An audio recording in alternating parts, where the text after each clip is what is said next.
Today's passage is Genesis chapter 31 verses 43 to 55. Let's read it together. Laban answered Jacob, "The women are my daughters, the children are my children, and the flocks are my flocks. All you see is mine. Yet what can I do today about these daughters of mine, or about the children they have borne?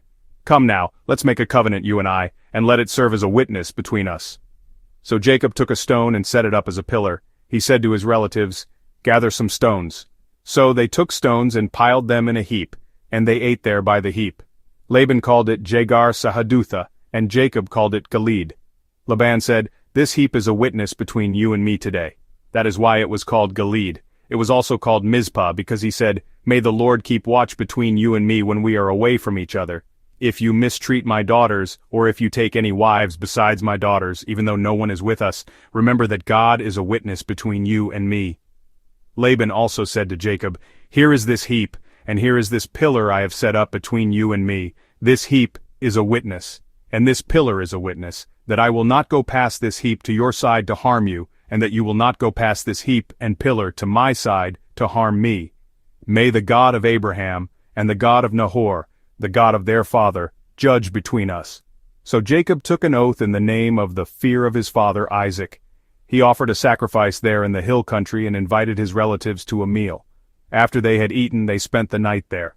Early the next morning, Laban kissed his grandchildren and his daughters and blessed them. Then he left and returned home. Amen. When relationships between people break down, we are prone to react emotionally. Unfairness, anger, and a desire for revenge envelop us. Yet, in today's passage, Jacob concludes a relationship of 20 years of deceit and exploitation with worship and reconciliation. How is that possible? Laban says, "The women are my daughters, the children are my children, and the flocks are my flocks. All you see is mine." This sounds plausible, but it is the ultimate expression of possessiveness.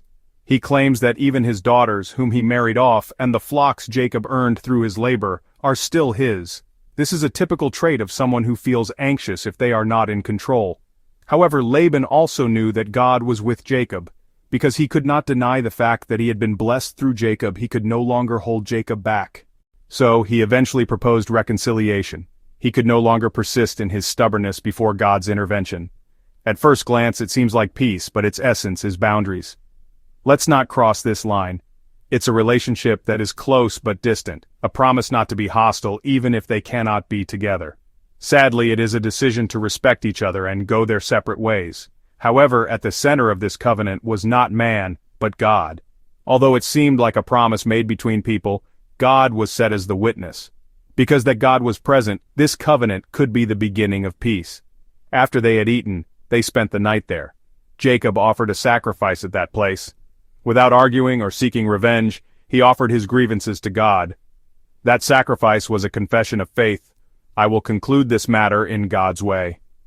Jacob made a covenant with man and offered sacrifice to God. He acknowledged that the sovereignty of the relationship belonged to God. Jacob shared bread with his relatives, hosting a final meal. Sharing bread in a place of rupture was a symbol of reconciliation.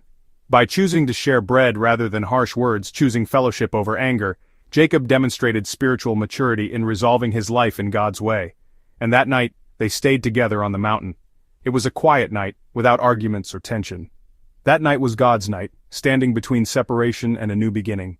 Early the next morning, Laban kissed his grandchildren and his daughters and blessed them. Then he left and returned home. Jacob was no longer Laban's possession. He became a pilgrim moving forward on a new path according to God's covenant, the conflict that had bound them for 20 years. That long-standing hurt and misunderstanding turned into reconciliation in just one day. This was possible because of God's intervention and Jacob's faith. Perhaps you too have such relationships in your heart, unresolved misunderstandings, unending emotions, unrecovered distance. Today, offer all of that before God. Before speaking to people, worship God. Reconciliation does not begin with emotion, it begins with faith.